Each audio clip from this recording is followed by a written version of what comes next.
இதை கேட்கவே ரொம்ப பயங்கரமா இருக்கு ஃப்ரெண்ட்ஸ். ஜப்பான்ல 2004ல ஹசுமின்ற ஒரு லேடி ட்ரெயின்ல டிராவல் பண்ணிருக்காங்க.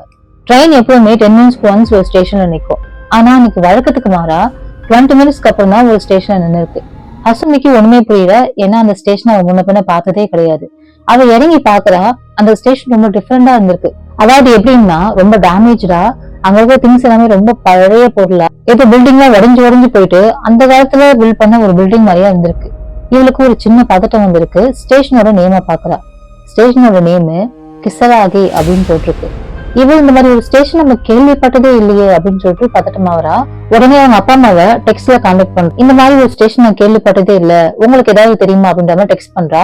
அவளுடைய அப்பா அம்மாவும் இந்த மாதிரி ஸ்டேஷன் நாங்களே கேள்விப்பட்டது இல்ல அப்படின்னு சொல்லிட்டு அவங்களும் ரொம்ப ஷாக் ஆகுறாங்க. சரி, இங்க எங்கேயாவது ஒரு கேப் எடுத்துட்டு நம்ம ரூட்டை கேட்டுட்டு நம்ம வீட்டுக்கு போயிடலாம் அப்படின்ற ஒரு நம்பிக்கையில என்ன பண்றா, ட்ராக்ல நடக்க ஆரம்பிக்கிறா. பின்னாடி யாரோ வந்து ட்ராக்ல நடக்காத, சேஃப் இல்ல அப்படின்னு சொல்லி ஒரு வார்னிங் மெசேஜ் கொடுத்த மாதிரி ஒரு சவுண்ட் கேக்குது. அது உடனே யார் நம்ம கிட்ட பேசுறதுன்னு திரும்பி பார்த்தா அங்க யாருமே இல்ல. அவளுக்கு இன்னுமே பயம் அதிகமா. மறுபடியும் ட்ராக்ல நடக்க ஆரம்பிக்கிறா. கொஞ்ச தூரம் போனதுக்கு அப்புறம் ஒரு பர்டிகுலர் டிஸ்டன்ஸ்ல ஒரு ஓல்டு மேன் பாக்குறா.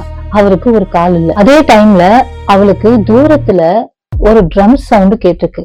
அதே மாதிரி டிஃப்ரெண்டான ஒரு பெல் சவுண்ட் கேட்டிருக்கு. உடனே அங்க ஒரு கேப் டிரைவர் பாக்குறா. அந்த கேப் டிரைவரும் உங்களுக்கு ஏதாவது ஹெல்ப் பண்ணட்டுமா அப்படின்னு சொல்லி கேக்குறாரு. இவ இருந்த பயத்துல வேக வேகமா போயிட்டு கார்ல ஏறி உட்காந்துறா. ஏறி உட்கார்ந்ததுக்கு அப்புறம் அசுமி என்ன ஆனானே தெரியல. கடைசியா அவகிட்ட வந்த ஒரே ஒரு மெசேஜ் மட்டும்தான் இது வரைக்கும் பேசப்படுது. அங்க மலைப்பாதை வழியா போயிட்டு இருக்கோம்.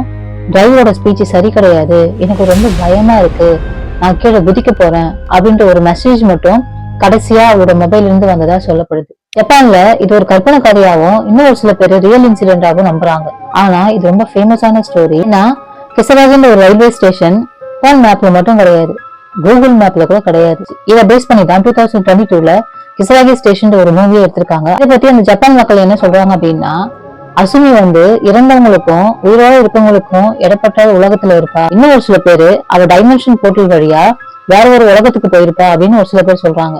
இன்னும் ஒரு சில பேர் என்ன சொல்றாங்கன்னா, டைம் ஸ்லிப் வழியா அவ கடந்த காலத்துக்கு போயிருக்கலாம், இல்லைன்னா எதிர்காலத்துக்கு போயிருக்கலாம் அப்படின்னு சொல்றாங்க. ஹசுமி எங்க போயிருப்பா, என்ன ஆயிருப்பா, நீங்க அதை பத்தி என்ன நினைக்கிறீங்கன்றத எனக்கு கமெண்ட் பாக்ஸ்ல சொல்லுங்க.